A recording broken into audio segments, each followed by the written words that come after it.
and looking to join the Ukrainian Foreign Legion in fighting Russia. It's believed a number of men in their teens and early 20s with little or no military experience were accepted to fight. Gardaí contacted Ukrainian authorities and raised concerns over what's happening. Conor Lally is crime and security editor with the Irish Times. There's not really anything the Irish state can do to stop them. I mean, that's a very interesting, it is a very interesting question. People have a right to volunteer if they choose to. In some cases, however, you have had candidates applying and being accepted who have, serious health issues.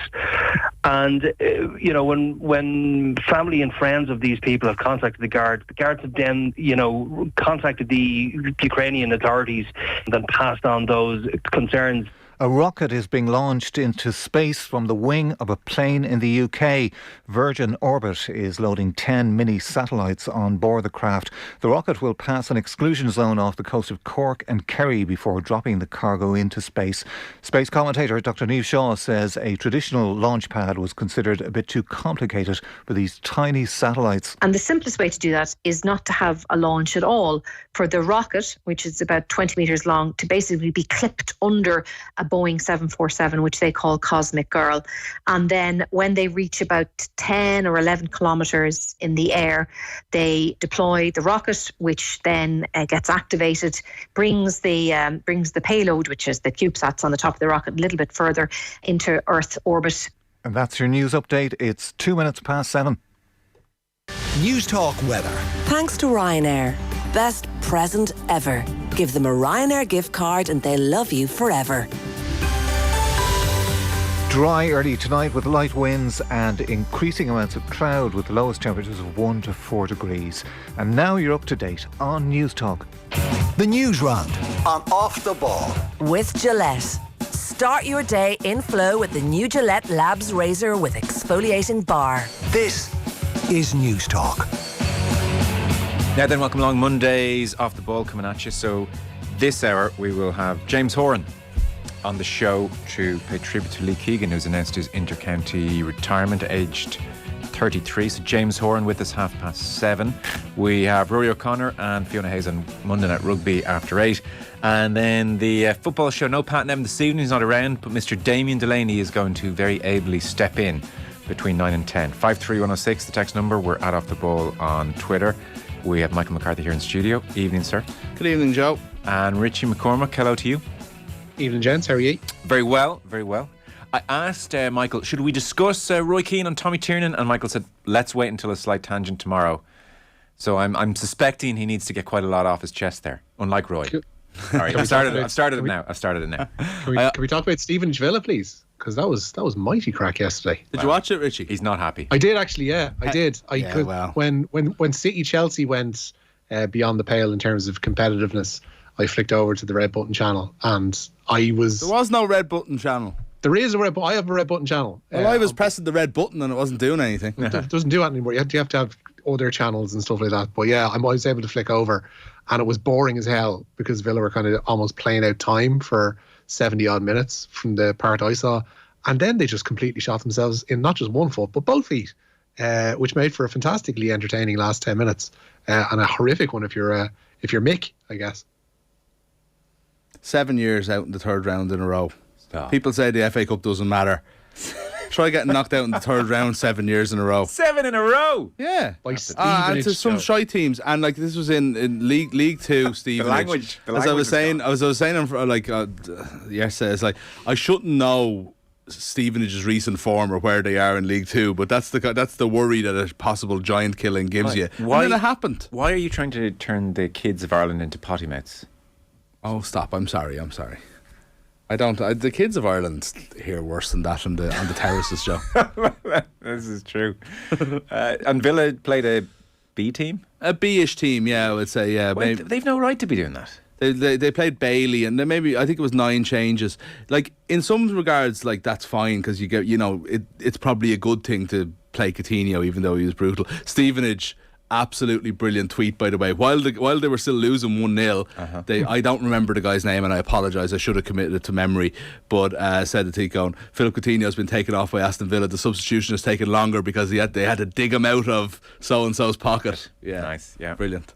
So they play Coutinho and all that and Ings, which like that's the right thing to do. But like changing at the back and playing like Bednarak and Chambers for no reason. Yeah. You know, what are you doing there? Like, what's the point of any of that? Like that's just not taking it seriously. Rack up huge mileage anyway. I can understand resting midfielders. Yeah, that's just not taking it seriously, and they got what they deserved. And they're the definition of mid-table. Like, there's nothing more that, like, Villa's season, Premier League season, is over. It's a bit early for that, but yeah, it's done. What are they doing? They're going to hope to go on a super good run to finish 8th. Yeah, which isn't even in Europe. No, right, and avoid a catastrophe run, which is to get sucked into relegation, which they won't get.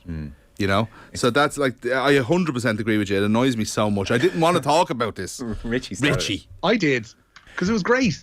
I couldn't believe what I was watching for those last 10 minutes. I actually couldn't believe what I was watching. It was just the challenge by Dendoncker was hilarious. Oh yeah, and then the complete lack of marking for the winner was just unbelievable. They played the ball short to their number 10, and he had about 20 minutes to get a shot away before anybody even noticed that he was there. And you're going, what are you playing at? You had they had all of the ball, all of the chances Villa to win that match, and threw it away. And it was I think it capped off. I know there's one more game tonight, but it capped off a brilliant weekend in the competition. Emery not happy, fans not happy. This isn't the kind of thing that like goes down too well. This is a team that just seems to consistently flatter to deceive and then do something like this. You know, they've had more than enough get so annoyed with airtime at this stage. Yeah, great.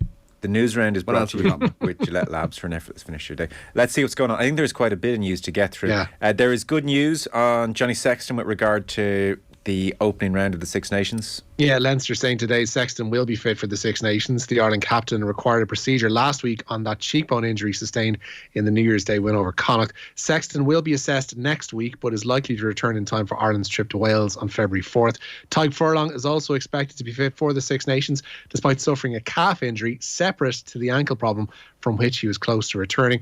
However, Leinster will be without centre Charlie Natai until after the Six Nations, it seems, due to a hamstring injury. All three obviously out of Saturday's trip to Gloucester in the Heineken Champions Cup. And a unfortunate aspect of being an Irish supporter is that Johnny Sexton, Tadhg Furlong, pretty much, two of a holy trinity that can't ever be injured if we're going to do something at the World Cup, and yet they are routinely flirting with missing big games.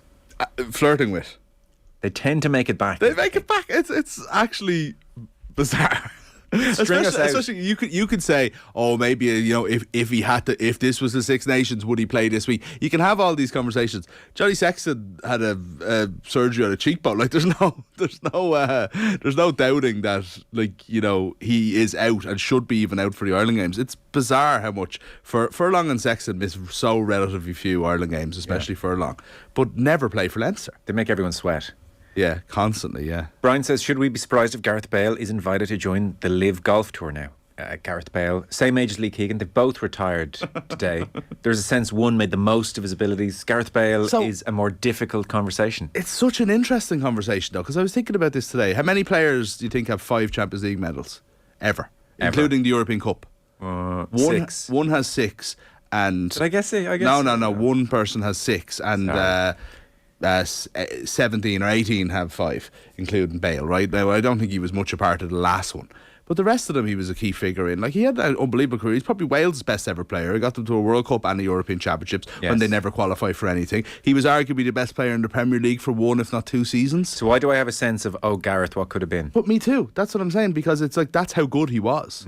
But it just feels like the last 8 years have been a bit of nothing. But that 8 years included a bicycle kick to win the Champions League. I know, but even that was characterised by, oh my God, he's done nothing and he's not a mainstay in the team and he's come off the bench and look what he produced at the biggest moment. Even that was tinged with a sense of I agree with you, but his, it's not even just on paper. Like, Gareth Bale, by all reasonable accounts, has had an amazing career. Yes. But that'd be my sense he could have been one of the all-time greats, maybe. That's why I think people have that sense of disappointment. 17 trophies to his name. Richie, are we being terribly harsh here on Bale? I don't know. I genuinely don't know. I mean, you're talking about somebody who dragged almost single-handedly and showed the difference. Shows what we're missing, essentially, as being a bang-average international team, that if you have a player like that, you can be hauled to back-to-back European Championships and a World Cup on their back. Like, that's not nothing.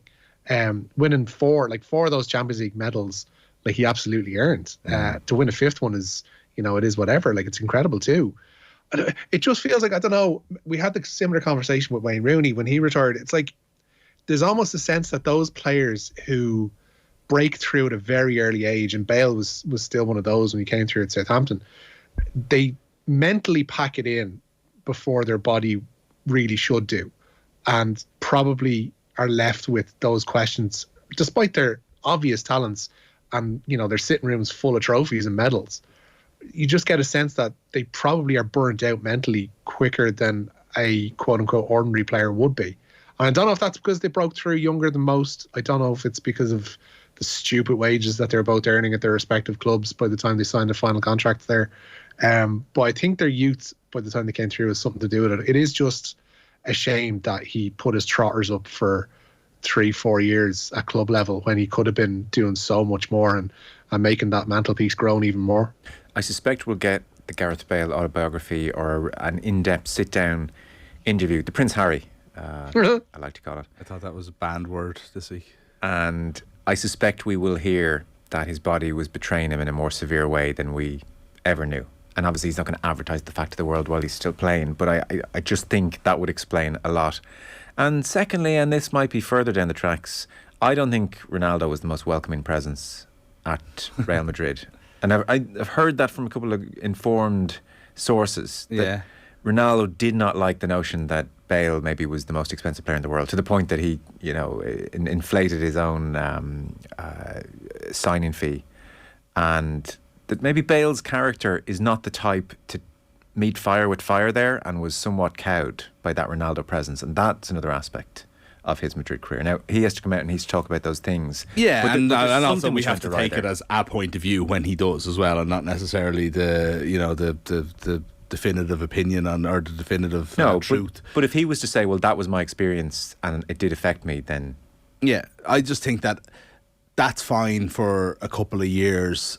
He said on Madrid and on the contract when his career was better served and his legacy was better served by moving on, and I think that's a pity. No, he put the feet up. You know, because you have to say that our conversation about his disappointment, the disappointment in Gareth Bale's career, a lot of it is because of that. A lot of it is because of what he's done at club level for the last 5 years of his career, 4 years of his career.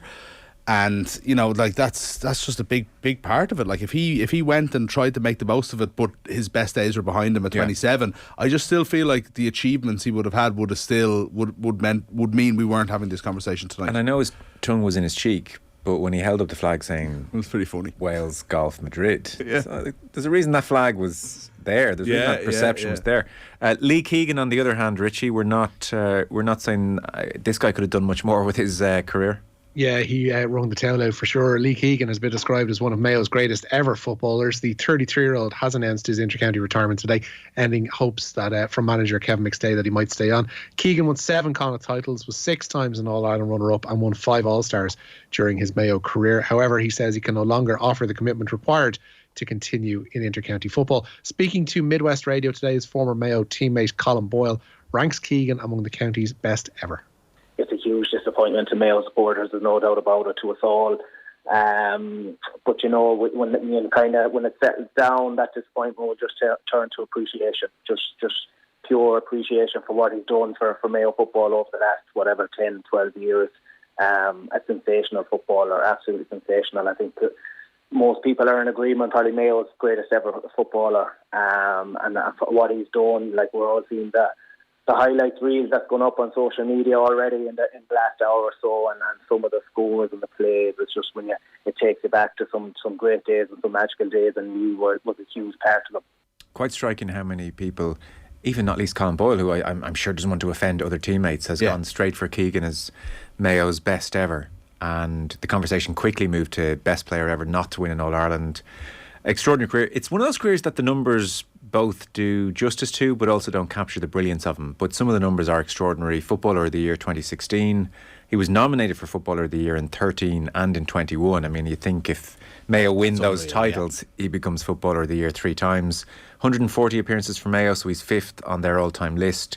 He scored 871 and played in 6 All-Ireland finals, 7 if you include replays, 5 All-Stars, 7 Connacht titles, the National League in 2019. He's going to continue to represent support. He cited county champions as well. Young family and the commitment there. Of his 67 championship appearances, he scored 748, which is a point per game, give or take. But if you even think of his 7 goals in the championship, so talk about big game player. Of those 7, one came in the 2016 All-Ireland final replay, another came in the 2017 All-Ireland final, and another in the 2019 All-Ireland semi-final against Dublin. Yeah.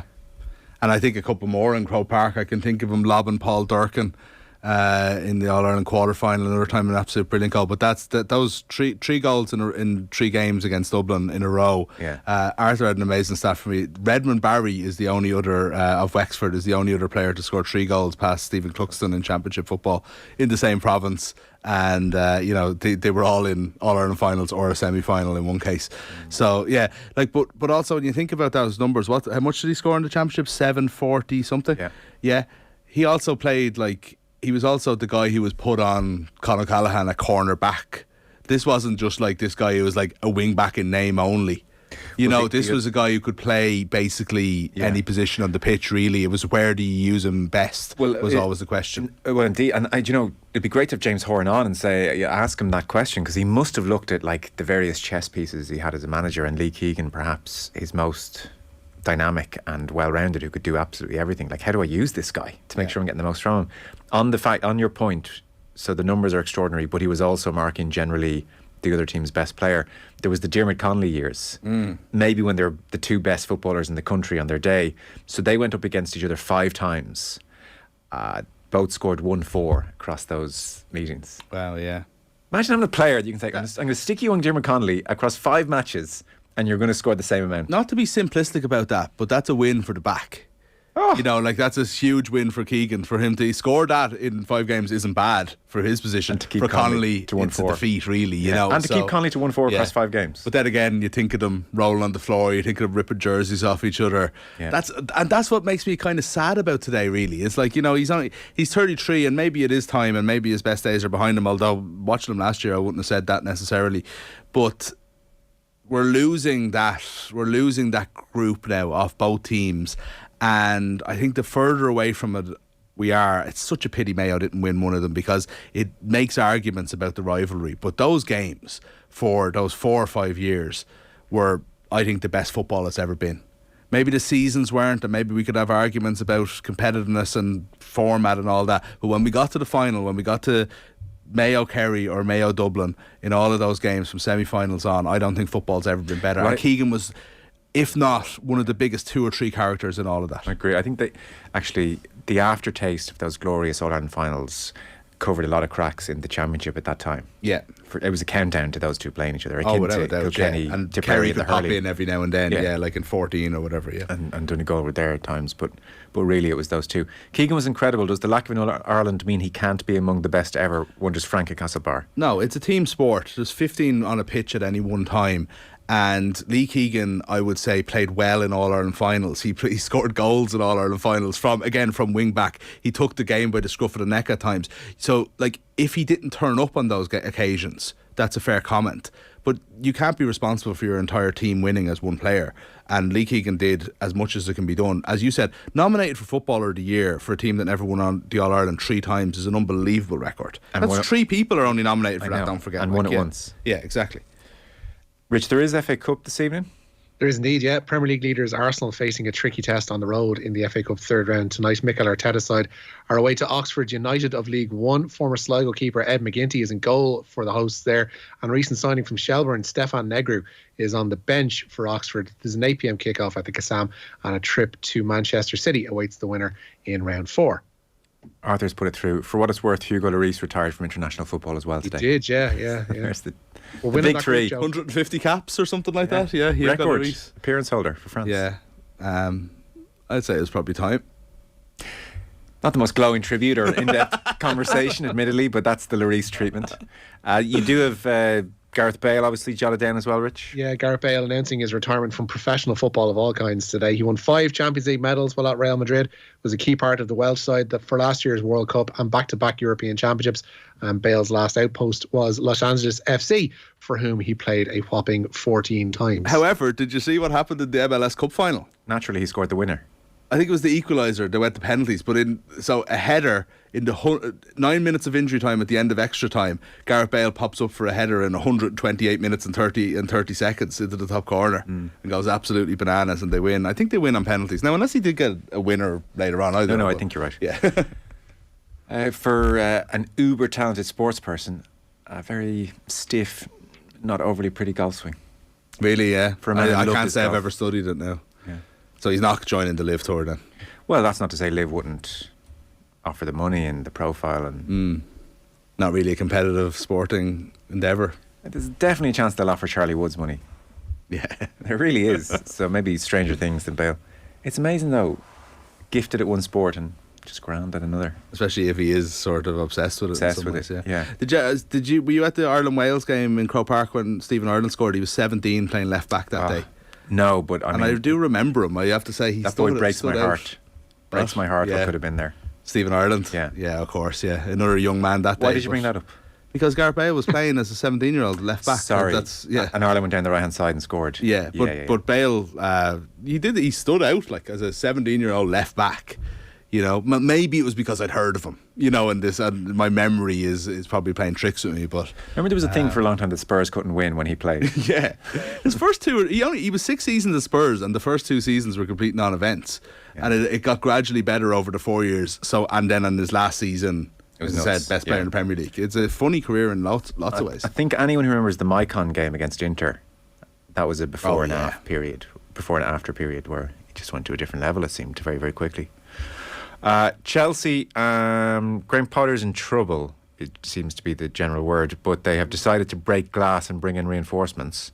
Yeah, the word from inside Chelsea seems to be that Todd Bowley still offers his unequivocal support to the Chelsea boss. But Chelsea have reportedly secured a verbal agreement with Atletico Madrid to sign João Felix on loan. The Athletics say Chelsea will pay the Spanish side €11 million for the Portuguese forward services for the rest of the season. Arsenal and Manchester United had also been interested in signing the 23-year-old. Meanwhile, Todd Bowley has stepped down as Chelsea's interim sporting director. Those duties will now be performed by recent appointments Christopher Vivell and Paul Winstanley, who are technical director and director of global talent and transfers, respectively. It's obviously getting a bit sketchy for Potter. The injury list is catastrophic. They basically have a starting 11 that could challenge for the league more so than their actual starting 11 who are injured at the moment, and so that's very unfortunate. They also are playing Man City far too often for anyone's good health. The interesting thing is that when Bowley and the new Chelsea hierarchy sacked Tuchel, they made a real point of briefing journalists, and all of these pieces appeared around the time of the sacking and Potter's hiring, that this is not a continuation of the Abramovich era where Tuchel's had a little bit of a dip and we are ruthlessly sacking him. That's not what this is. I know it looks like that's what this is. It's not that. We just don't feel that aligned with Tuchel. He's more short term. We've identified Potter to come in. He'll be here for a minimum of years, plural. He's going to be very holistic in his approach. That's why we've hired him. He'll align the entire club from the very bottom to the very top. And this is going to be a project, and this is a new Chelsea, and we decided we just start it now with Potter. And so it's not a Tuchel dipped and we sacked him. This philosophy has been tested more than they ever would have thought. It's easy to say that when you're hiring who you think is the right guy. Now you're 10th in the Premier League, you're losing, like, they shouldn't be judged on Man City games, but you're losing 4-0 to a non-first Man City team, and hammered. Like, I mean, that game was over after 5 minutes, really. Even, I think before a goal was kicked, you were like, oh, this is bad. But talking to Nathan on Thursday, he was commentating on their game against Forest at the weekend.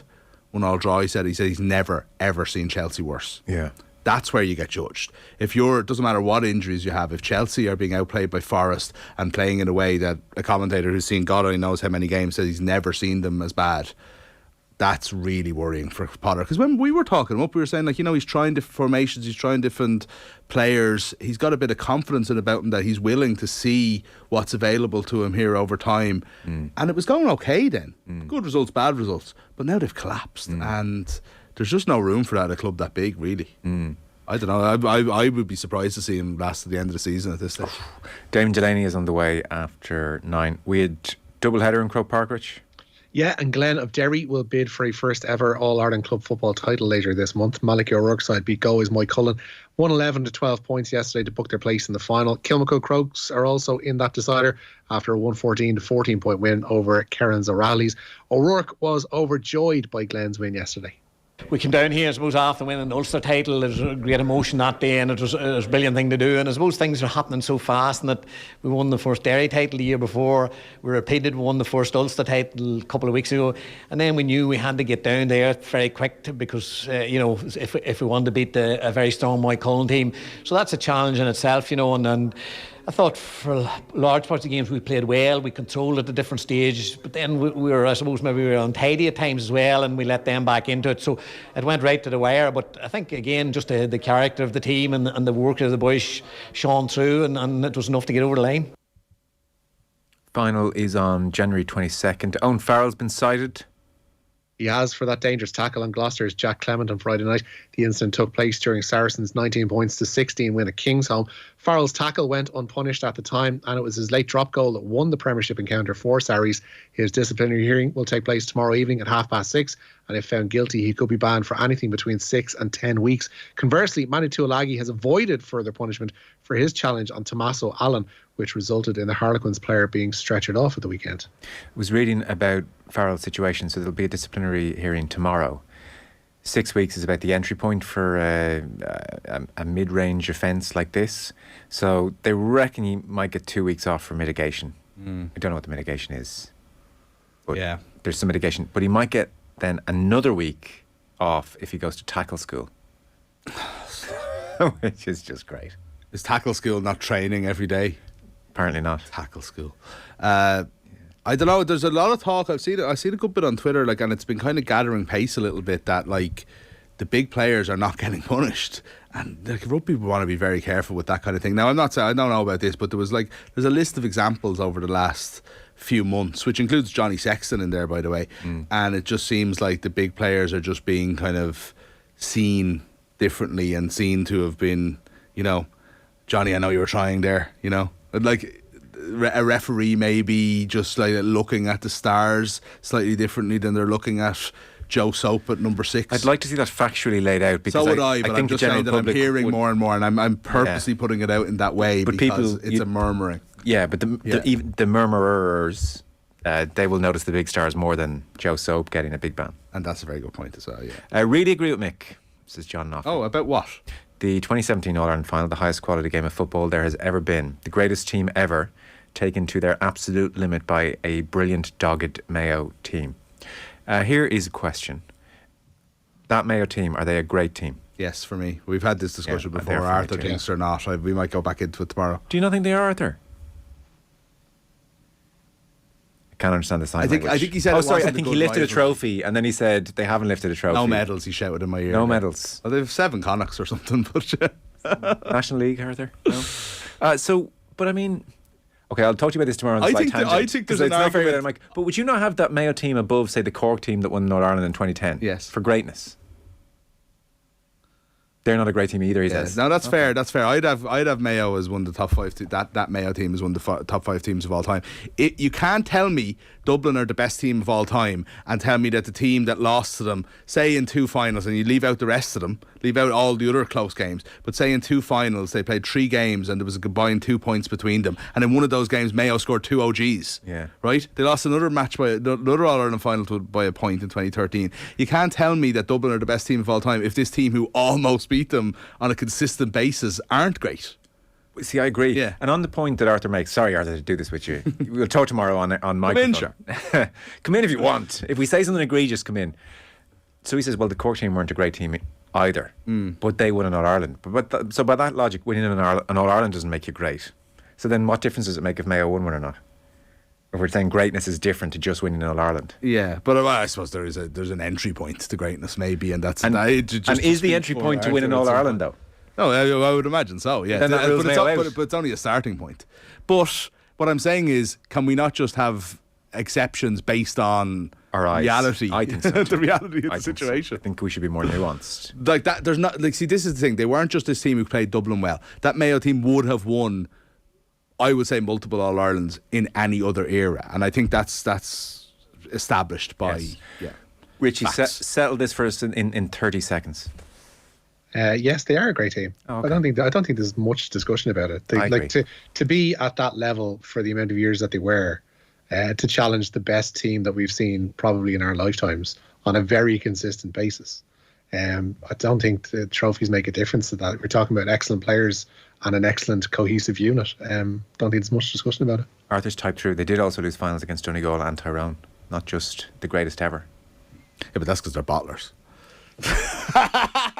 That's a joke. If James Horan's on the line there, but come on, that is a joke. Yeah, jeez, bit of respect. Yeah, well, it was clearly a joke. We'll settle it another day. So we are out of time. Richie, thank you very much. Nice and lads. Michael, thank you very much. Your chance to win big. News Talk's cash machine. We had our fourth winner of the year already this afternoon, Bridget Monaghan in Galway.